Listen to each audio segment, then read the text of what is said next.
Halo Bapak Ibu semua, dimanapun berada, selamat bergabung kembali dalam bincang-bincang kali ini yang akan membahas mengenai screening atau deteksi dini daya dengar buah hati kita.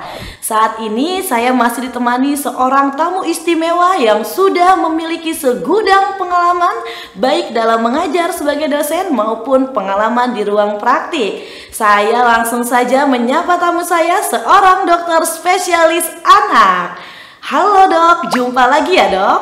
Halo Mbak, halo Bapak Ibu dimanapun berada. Saya langsung saja ya dok.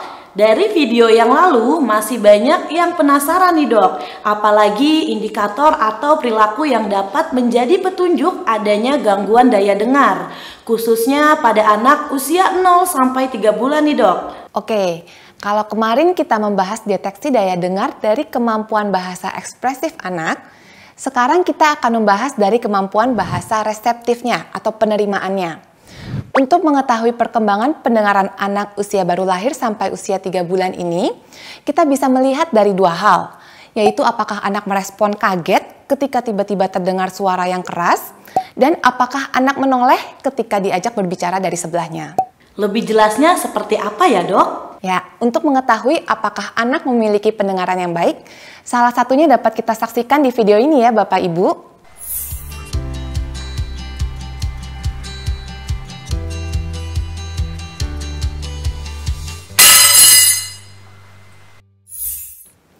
Untuk mengetahui kemampuan daya dengar anak bayi baru lahir sampai usia 3 bulan, salah satu caranya adalah seperti pada video tadi Bapak Ibu, yaitu kita dapat membunyikan suara yang agak keras ketika sedang hening dan juga harus dilakukan saat anak sedang tidak melihat sumber suaranya.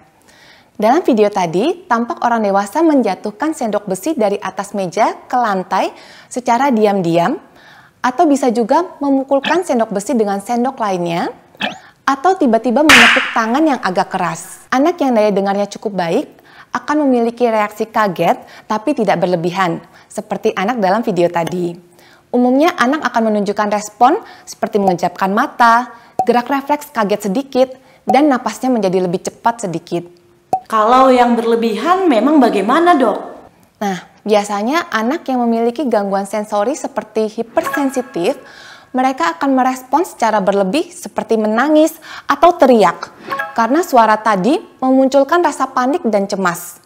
Berbanding terbalik dengan hiposensitif, biasanya justru tidak acuh ketika ada suara seperti tadi dan mereka membutuhkan stimulus suara yang lebih kencang untuk bisa merespon suara. Oh gitu ya dok. Tapi bagaimana dengan anak jika sedang tidur? Kalaupun ada suara berisik, tidak ada reaksinya dok? Kalau itu tidak apa-apa Mbak.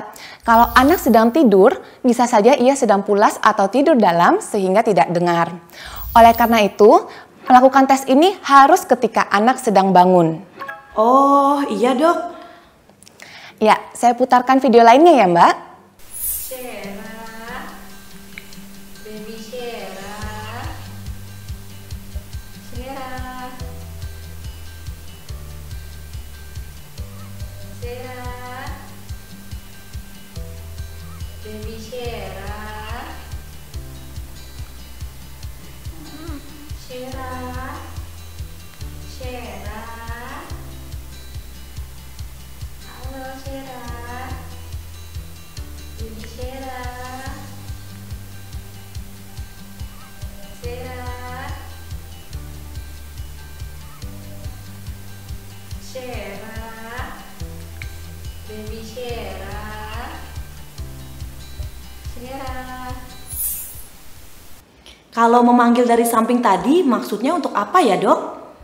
Selain membunyikan suara yang kencang seperti menjatuhkan sendok tadi, cara untuk mengetahui pendengaran anak yaitu dengan memanggilnya, mengajaknya berbicara dari samping atau belakang ketika anak sedang tidak melihat yang memanggilnya. Tujuannya adalah untuk mengetahui bahwa anak dapat menoleh karena mendengar suara, bukan karena melihat pergerakan. Anak yang pendengarannya baik akan menoleh ketika mendengar ada suara. Pada saat awal, bayi menoleh bukan karena paham akan nama panggilannya, akan tetapi ia menoleh karena ia sadar akan adanya suara. Ketika anak pada video tadi dipanggil, dia tampak menoleh ke arah sumber suara. Jadi yang bisa Bapak Ibu di rumah coba lakukan adalah tiba-tiba membunyikan suara dan memanggil dari sebelahnya saat anak tidak melihat ya dok? Iya, betul sekali ya Bapak Ibu. Inti dari kegiatan ini adalah ingin melihat apakah anak merespon ketika ada suara. Sebagai alternatif, boleh menggunakan kertas yang digesekkan sebagai sumber bunyi di sisi samping di luar sudut pandang anak. Oh, baik. Baik dok.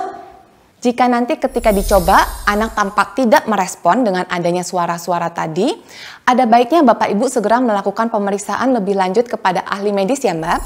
Karena anak usia 3 bulan seharusnya sudah bisa merespon seperti tadi. Jika tidak, dikhawatirkan anak mengalami gangguan pendengaran. Baik dok. Ya, baik demikian dahulu pembahasan kita kali ini. Jadi penting diperiksa kemampuan daya dengar buah hati kita ya Bapak Ibu. Bila anak tampak kaget saat mendengar suara yang tiba-tiba dan ia mampu menoleh ke arah sumber suara yang tidak dilihat sebelumnya, maka berarti daya dengarnya sudah berkembang dengan baik. Namun bila belum, silakan konsul ke tenaga ahli terkait. Sampai di sini dahulu. Terima kasih ya dok. Terima kasih Bapak Ibu semua.